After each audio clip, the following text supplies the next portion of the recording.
Hello guys, so welcome to Brahmastra batch जहाँ हम लोग एंट्रेंस एग्ज़ाम की प्रिपरेशन करा रहे हैं for LU, AU and PG BHU। सो हमारी क्लास की टाइम टेबल कुछ यूँ है। 10 AM और 5 PM पे क्लासेस होती हैं एज फॉलोज, जो आप देख रहे हो। मंडे, ट्यूसडे, वेडनेसडे और संडे को हमारा मॉक रिवीजन लगा हुआ है। So move ahead.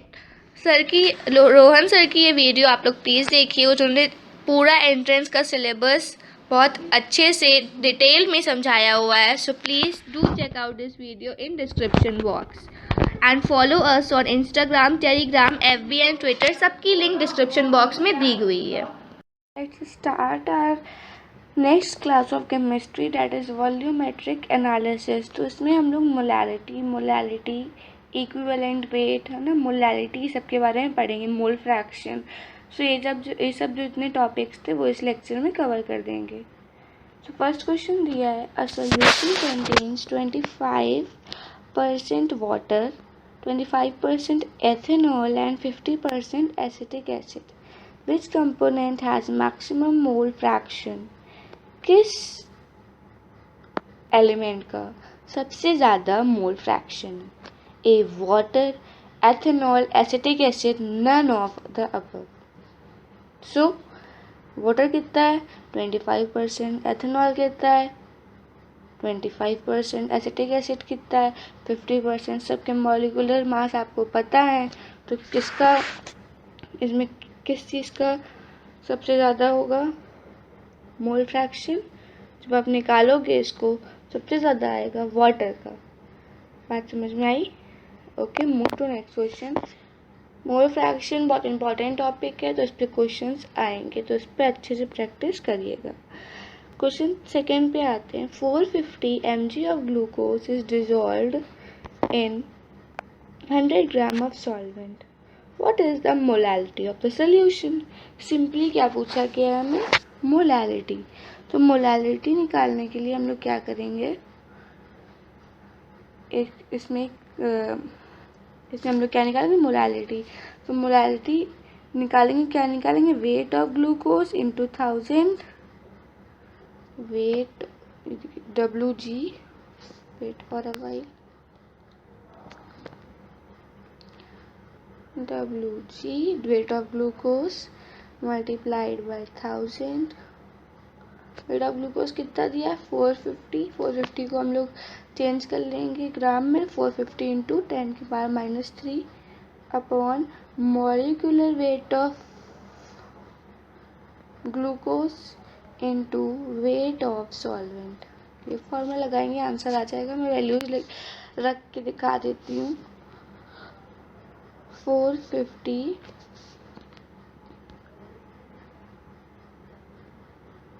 इंटू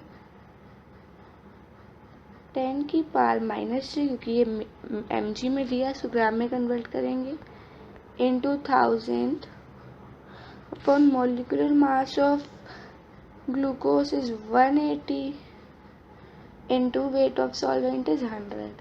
इसको आप जब सॉल्व करेंगे तो आपका आंसर आएगा 0.025। अब देखो, ये सब के करने के लिए आपकी कैलकुलेशन स्पीड भी ज़्यादा होनी चाहिए। अगर नहीं है ज़्यादा तो आप इसको सॉल्व करने में प्रॉब्लम होगी।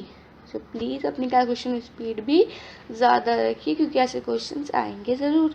तो ये ऑप्शन हमारा 2 का B is the right answer. बहुत इजी से क्वेश्चन था, डायरेक्ट हो गया। बट अगर आपको आप ग्राम मिलीग्राम में रिलेशन नहीं पता, आई होप को पता होगा 12th तक आगे, फिर भी कभी कंफ्यूजन हो जाती है, तो इसको रिवाइज कर लीजिए।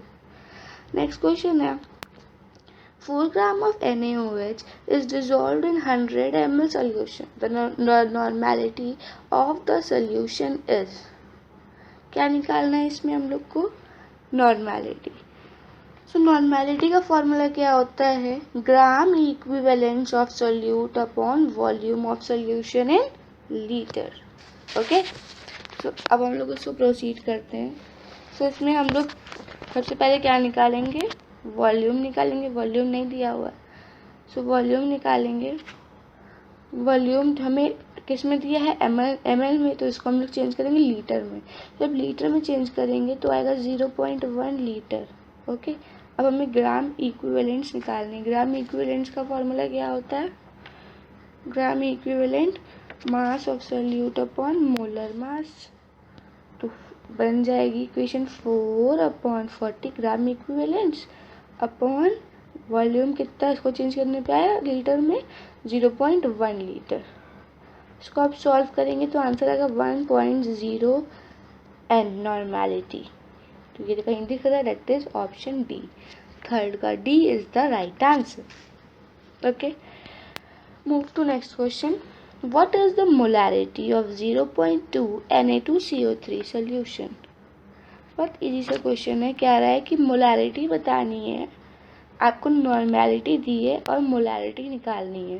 तो इसमें हमें एक रिलेशन पता होना चाहिए कि molarity equals to normality into equivalent weight upon molecular wait.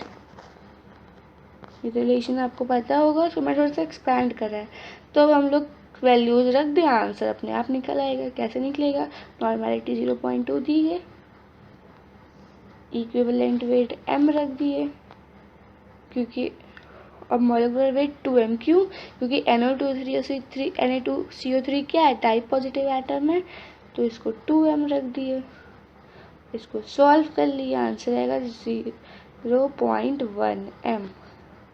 बात समझ में आई? ये रिलेशन पता होगा तभी कर पाएंगे, वरना नहीं कर पाएंगे। तो 4 का A is the right answer. Move to next question. The molarity of a solution obtained by mixing 800 ml of 0.5 m HCl with 200 ml of 1 m HCl will be। Okay, तो हम लोग प्रोसीड करते हैं क्वेश्चन के साथ। तो देखो, इसमें हमें कुछ ज़्यादा सोल्यूशंस दे के रखे हैं। एक तो ये दिया है, एक ये दिया है। तो इसको हम लोग ये वाले फॉर्मूले से करेंगे, m1v1 plus m2v2 equals to m3v3। सबकी वैल्यूज दी हैं, पुट करके निकाल लेंगे हम लोग। ठीक, इसमें हमें निकालना क्या है? इसमें हमें m3 निकालना है। m3 पूछा गया है, तो v3 कैसे निकालेंगे? देखो, v1 v2 दिया, v3 क्या होगा? अगर हम a और b मिला रहे हैं तो सोल्यूशन क्या बनेगा? a प्लस b बनेगा। तो 800 प्लस 200 करेंगे, कितना आएगा? 1000। तो v3 कितना है? 1000। वैल्यूज पुट कर देते हैं। सो मैं इसको लिखती हूँ m3, wait for a while, फिर से इसको लिख देते हैं m3 इंटू 1000। देखो, m3 इंटू v3, 1000 क्यों करा? 800 प्लस 200 करा, इक्वल्स टू, अब स्टार्ट करते हैं m1 that is 0.5 into v1 800। देखो, इसमें चेंज नहीं करा क्योंकि सबकी यूनिट सेम है, प्लस m2 1 v2 200। यहाँ से आई होप आप m3 की वैल्यू निकाल लेंगे। जब आप निकालोगे वैल्यू तो यहाँ से आएगा 0.6 m। जब इसको सॉल्व करोगे तो ये आंसर आएगा 0.6 m।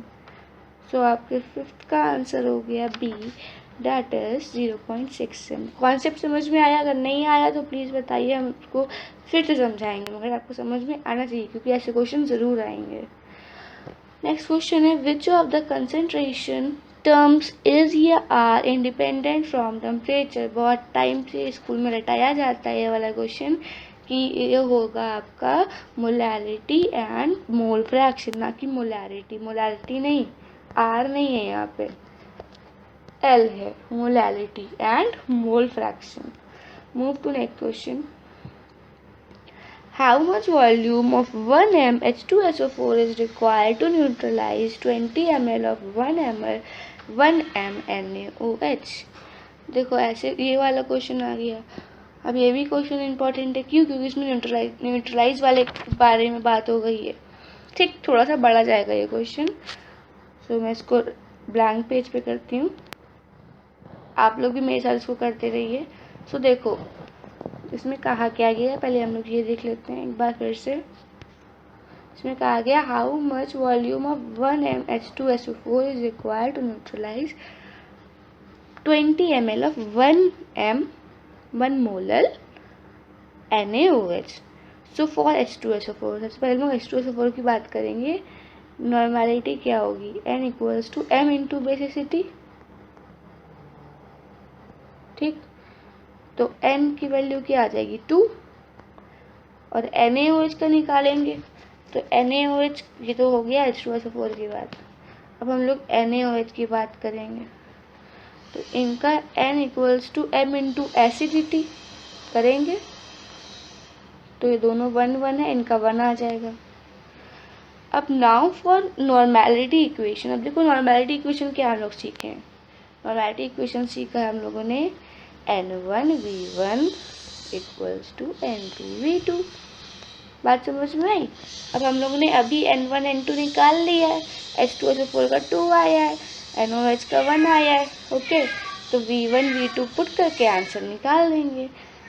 कैसे पुट करेंगे? N1 1, V की वैल्यू V1 निकालना है हमें, N2 2 आया है, V2 की वैल्यू 20 दी हुई है. ठीक, यहाँ से V1 निकालेंगे, V1 आएगा 10 ml. That is option A. बात समझ में आ रही है? यहाँ से हमने सबसे पहले फॉर्मूला कौन सा यूज़ करा? एसिडिटी और बेसिसिटी वाला. तो वो रिलेशन भी पता होना चाहिए, तभी कर पाएंगे आप question. Okay, move to next question. Molecular weight of tribasic acid is M. Molecular weight of tribasic acid is M. It's equivalent weight is, हमें क्या बताना है? इसका इक्विवेलेंट वेट. तो क्या होगा? That is M/3. Okay, I hope आपको इस क्वेश्चन समझ में आए हों. वॉल्यूमेट्रिक एनालिसिस एक इजी और बहुत इम्पॉर्टेंट चीज़ है जिसको आपको करना पड़ेगा अगर आप अपने केमिस्ट्री में अच्छा स्कोर करना चाहते हो एंट्रेंस में. तो आई होप आपको समझ में आया हो. चलिए वाइंड अप करते हैं अपनी क्लास. और ये क्वेश्चन आपको अच्छे से समझ में नहीं आए तो प्लीज़ कमेंट डाउन, इसको मैं और अच्छे से ट्राई करूँगी समझाने का. From my side I have explained a lot for you. काफ़ी कुछ समझा दिया है अब तक. सो क्लासेस को डेली पढ़िए, डेली साथ साथ पढ़िए, तभी आपका एंट्रेंस क्लियर हो पाएगा और अच्छी यूनिवर्सिटी में एडमिशन मिल पाएगा. Okay, then take care, bye.